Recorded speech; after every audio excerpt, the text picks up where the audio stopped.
Magandang araw, trainees! Ito ay isang opisyal na anunsyo mula sa Nautical Options Training Institute of the Philippines tungkol sa inyong basic training, distance learning mode.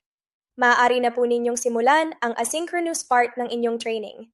Ang asynchronous training ay ang bahagi ng kurso na ginagawa ng mag-isa at walang live online classes. Ibig sabihin, maaari ninyong panoorin ang mga video lessons, basahin ang learning materials, at tapusin ang mga activities sa sarili ninyong oras, ayon sa itinakdang guidelines. Para magsimula, mag-login lamang sa Notip Learning Management System gamit ang inyong registered account.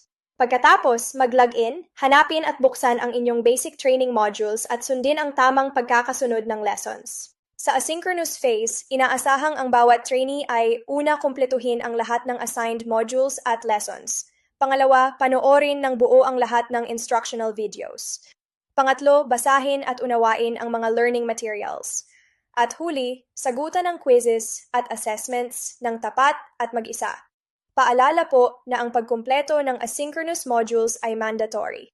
Bahagi ito ng opisyal na requirements ng training at kinakailangan para sa matagumpay na course completion. Bagamat self-paced ang training, inaasahan na matatapos ang lahat ng requirements sa loob ng itinakdang timeframe at alinsunod sa mga patakaran ng NOTIP. Kung kayo ay makaranas ng technical issues o may katanungan tungkol sa inyong modules, mangyaring makipag-ugnayan sa NOTIP training o registration team para sa tulong.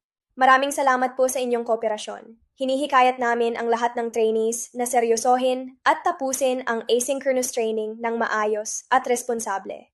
Naway maging produktibo at matagumpay ang inyong training.